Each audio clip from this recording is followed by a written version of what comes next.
Please subscribe to Facetv Africa and turn the notification on. Facetv Africa, ẹ jọ̀ọ́, subscribe, hete. Face TV was Swoby. Good day, welcome to this broadcast. Today we'll be looking at Atiku, the presidential candidate of the People's Democratic Party.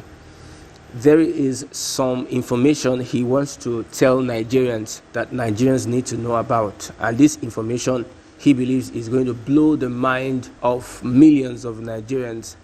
And you know that Atiku, who ran as the presidential candidate of the PDP, is in court challenging the presidency of the APC candidate, that is President Bola Ahmed Tinubu, at the election tribunal court. So he has come out with a new revelation Sunday morning on his Twitter handle. He gave us something to chew. According to him, he believes that whatever that is behind the Chicago State University academic records of President Bola Ahmed Tinubu will change the direction of the tribunal, will change the minds of the judges to disqualify President Bola Ahmed Tinubu and declare him the winner of the election. We also know that the Labour Party is also in this litigation, or wanting the court to disqualify President Bola Ahmed Tinubu and declare Peter Obi winner of the elections. It is a long battle that has been fought for some weeks, or let's say months now. Documents upon documents have been tendered before the court. Revelations are being made from investigations. Findings are being made from forensic investigations, all in the bid to prove to the court that the President Bola Ahmed Tinubu is not supposed to be the President of the Federal Republic of Nigeria. Looking at it further, the Chicago State University issue is something that would amaze many Nigerians. People will be asking different questions. If you want to look at it from an unbiased point of view, people are asking different questions as to why is it that this is becoming an issue? Why is it that the Chicago State University would want to make it difficult to declare the records of a public servant, that is President Bola Ahmed Tinubu, open for the world to see?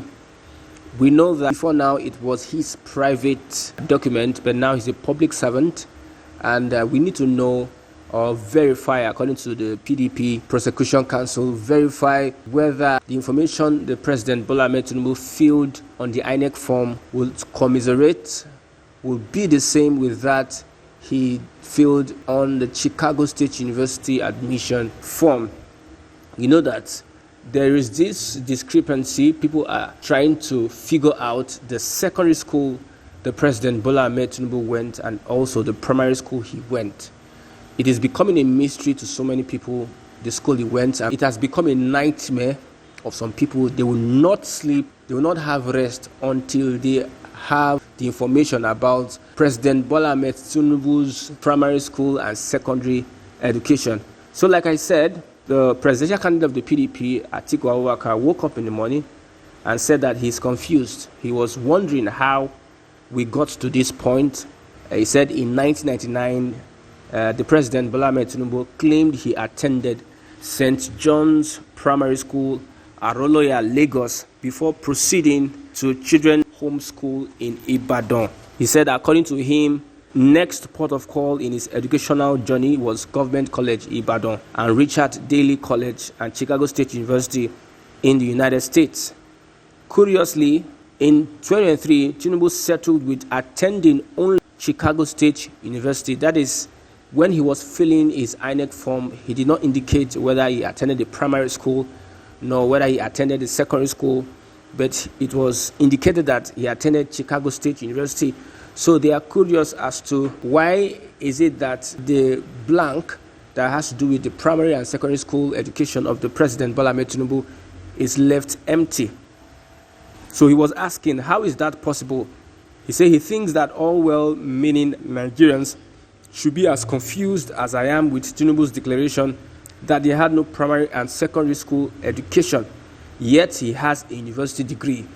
He said, you may wish to ask the president how he attained this feat so that we can learn from his ingenuity. What I believe is happening now is that the president is being pressured to reveal his secondary and primary school education. The PDP are looking at this revelation as a loophole to present documents in the court so as the justice or the judges would disqualify the president, Bola Ahmed Tinubu. So he's asking Nigerians that let them tell the president to tell us how he was able to go to Chicago State University without formally attending a primary or secondary education. We know that if you are going to submit any documents or admission, you want to get admission to university, you fill in whether you attended a secondary school, you fill in a result, a WAEC certificate or a secondary school or primary school before you can be given admission into any university. And that is why the PDP are looking for access to that document so that they can spy on what he filled as the secondary, the primary education he attended.